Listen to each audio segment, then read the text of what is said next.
What's going on, everybody? I don't mean to make you guys uncomfortable. I am just like, my brain's fried right now. I just got done working my first week of my brand new job.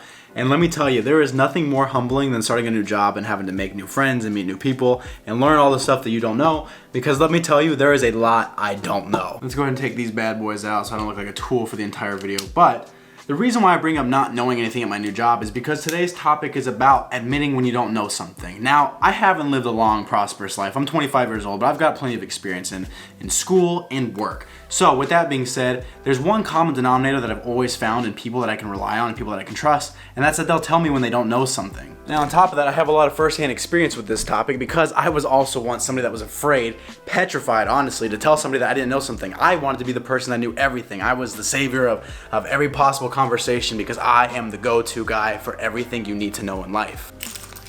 The reality is there's a lot of things in my life that I don't actually know the answers to, and guess what? That is totally okay.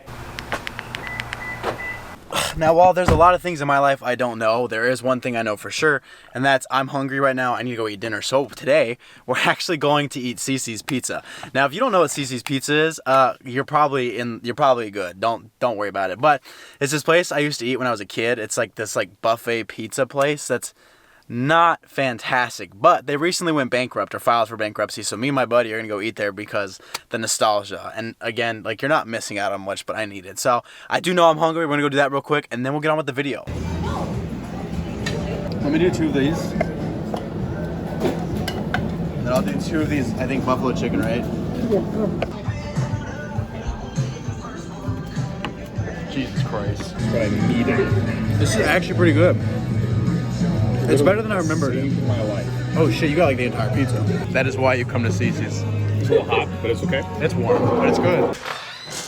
Oh, okay, that was actually disgusting.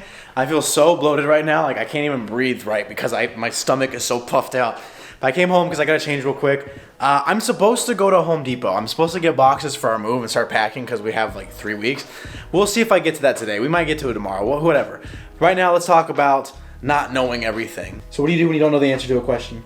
Same. I do the exact same thing. If you're anything like us, you do exactly what we do, where if you don't know the answer to a question, you dodge the question, you ramble on, and you just avoid the question altogether to make yourself seem smart. Now, I've actually experienced this a lot more in life than I wish I had, but I understand where people are coming from because my initial thought is when somebody asks me a question that I don't know the answer to, I'm like, oh, I don't want to look dumb. I don't want to look stupid. Let's make something up. But the problem is when you do that, you actually lose the trust of other people and you also look much worse. For instance, there's somebody I used to work with. I'm not going to name names, but if you're watching this, you know who you are. I do work in a marketing role, and in my marketing role, I do web page development and stuff, and I do HTML and CSS code, whatever. I build web pages sometimes. But when I first started my job, there was this one person I went to individually, and I was like, hey, you seem smart. You have been in this role for a long time. You probably know the answer to my question. And I asked them a question, and guess what? This person proceeded to ramble on for 30 minutes and not answer my question even remotely close to what I was asking for. They just wasted all my time. And instead of pointing me in the right direction or just telling me they don't know, I lost respect for them. I learned, hey, I can't trust you anymore. You actually don't know what you're talking about. So I no longer went to that person. And you know what? Maybe they did it on purpose to maybe stop talking to them. But either way, they lost my trust. Now, it's ironic because my first job out of college was actually in a sales development program where they taught us to do this. This was our job, was to not lie, but to fill things with jargon. If you didn't know the answer to a question somebody asked you, you had to make it sound like it. We were robots and we had to be like, hey, I know everything. But I didn't know shit at that job. But it's so funny because you take that stuff. We're taught not only to do that in work, but we're taught to do that outside of life. You look stupid if you don't know the answer to something, but you really don't, I promise you. When you lie or you waste people's time, they see right through that. When you're sitting there talking about something you don't know, it's very easy to grasp the idea that you have no clue what you're talking about. So think of it this way. If you were to flat out tell somebody, I don't know the answer to that, or you at least point them in the right direction, there's a slim chance that you gain respect for that, but you're not gonna lose respect for not knowing the answer. Where in turn, if you sit there and you lie to somebody and you're caught in that lie, or they just find out that you wasted 30 minutes of their time, they're gonna lose trust in you. They're gonna lose respect for you. So don't do that. Just admit you don't know something. Now, if you're thinking, Tim, there's no way you can tell somebody's lying just by talking to them. Some of us are really good at lying. Watch this. Ugh. You see that? That is a bachelor's degree in communication, awarded to Timothy James Black. So many people were like, dude, don't get a degree in communications. That's just a waste of money. Well, guess what? I spent $50,000 for this piece of paper, and now I finally get to use it for the sake of this video. I learned that there are so many ways to tell when someone's lying to you, or they just don't know what they're talking about. And there's a few simple ones I want to share with you real quick. One of the easiest ways for you to pick up on if someone is one of the easiest ways to pick up on if someone is lying to you or not being truthful with you is by their face. Look at their face. Look at this guy. That guy right there. That is a good looking guy, first of all. But second of all, that looks like an honest man. I would trust that man with my life. But there's plenty of times where if you're talking to somebody and you see their face, we as humans are actually very intelligent people. We can pick up on emotions in somebody's face just with like a fifth of a millisecond. Just by seeing just a partial like face movement, you can tell if someone's not being truthful. Think back to at least one time where you caught somebody in a lie, or even maybe you got caught in a lie, and I guarantee in that instance you could see the like uncertainty on their face. For instance, I'm gonna sit here and be like, hey, I know so much stuff about communication. I have a degree in communication. Did you know that there's this thing called the uncertainty reduction theory where you want to get to know somebody more before you meet them in person, or before you want to know as much as possible about something before you go into it. See, I look confident in that, but I want to sit here and be like, hey, so actually in order to land on the moon, you need to use thermodynamics of the sequential I have no freaking clue what I'm talking about, but you can tell just not only by like how bad I sound, like I don't sound like I know anything I'm talking about, but just reading my face, like you can see that uncertainty in people. Like they stop and they think, they pause and they think about something, because you got to really force it to come out. Now on top of that, one of the more obvious ones that I briefly touched on is the voice. You could hear it in my voice. I sound uncertain about something, and you can hear it in anybody's voice. Like there are some people that are just sadistic and they know how to lie, and in that case they're just narcissists or whatever. I don't know, maybe we'll just call it whatever it is. But oftentimes it's hard for people to lie. Like if somebody actually has a conscience, it's hard to sit there and talk about something you don't know, because you're gonna sound more dumb trying to make stuff up, especially if it's someone that's a little bit knowledgeable about the topic. So you can hear in their voice, you can see in their face, even in their body movements, like they may be fidgeting with their hands and stuff. But don't quote me on all of this stuff, because I'm not like the FBI, BAU, whatever. I'm just Tim Black with a degree in communications. Thanks for helping me prove my point. I'll get back where you belong, you piece of junk. Alright guys, I screwed up a little bit and I started filming way too late in the day, and there's not enough time for me to finish this video, and I'm a human, so I still gotta sleep. So we're gonna pick up exactly where we left off tomorrow. I swear, don't go anywhere.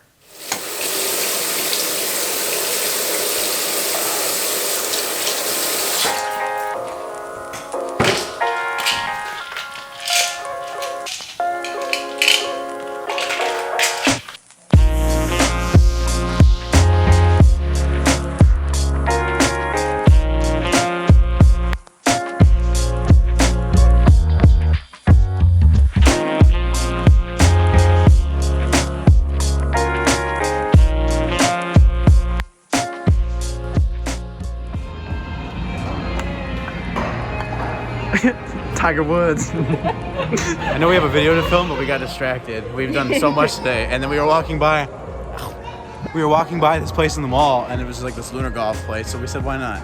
He's beating my ass. I'm kicking her ass. He's cute. BFFs.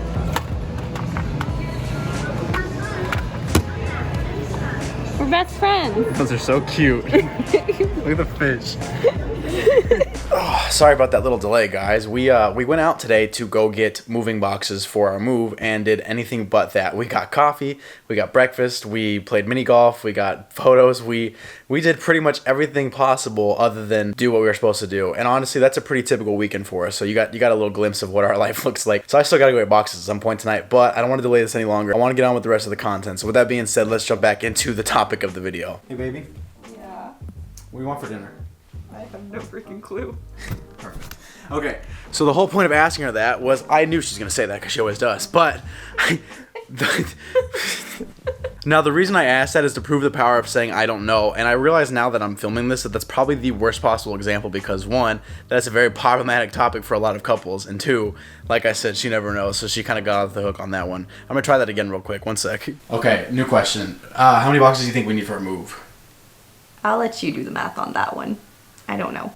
Okay, that'll do. Okay, so not only is that a great reminder for me to go buy boxes today before I completely forget, but it was also the perfect example of using I don't know as a powerful statement to gain the trust of others. I think in most cases we're afraid to say I don't know because we think people are gonna look down on us. They're gonna think we're stupid. Like, we're supposed to know everything. I'm 25 years old. I should have life figured out. I should know the answer to every question anyone ever asks me. But the thing is, saying I don't know is actually a lot more powerful than sitting there and rambling on about something you don't actually know. If you ask me, you actually come off as more intelligent when you tell me I don't know something rather than sitting there and rambling on about a lie. You lose that ability to be a leader because now, in my eyes, you're a liar. Now, to break this down just a tiny bit further, saying I don't know doesn't mean you're admitting to being stupid. It doesn't mean you're admitting to not knowing everything in the world. What you're doing is you're actually recognizing that there are certain things you don't know, and that is admirable. Not only are you being honest with somebody, but you're also leaving space for you to grow. If you sit there and lie about the situation, you don't learn anything from it. But if you sit there and admit you don't know something, maybe you can join the conquest with this person. I don't know why I just said conquest. Maybe you can join this journey with somebody. Dude, I'm like thinking like medieval movies right now. Maybe you can like just join this person in trying to find the truth and trying to find the answer. Because at the end of the day, admitting that you don't know something means that you have something to learn. Now, one weird thing I have experienced in my life is that people have this innate trust in you, where they kind of trust you before they even get to know you. And I kind of see it because there's some strangers I've asked like for directions or just a question in general, and they've answered it and they didn't burn that bridge with me. But the moment you burn that bridge by lying or giving them a false answer, it's hard to trust you again. You already burned it. It's a lot easier to burn a bridge than it is to build a bridge. So don't be afraid to start using the phrase I don't know. I actually encourage you to practice saying it to your friends, to your family, hell, even to yourself. But the more and more you say it, the more you become comfortable with the idea that you don't have to know everything. Because at the end of the day, for me, two of my biggest values are trust and being able to do the right things for others. And lying and leading people on is always going to lead you down the wrong path. But that's all I got for you guys today. So thank you so much for watching and joining. Hope you guys didn't mind me running a couple errands in between, which actually reminds me I still need to go get boxes before I forget and then I just can't move at all. So I'm going to go do that real quick, and then hopefully I will see you guys in the next video. So thank you so much for watching. I love every single one of you guys. I will see you in the next video.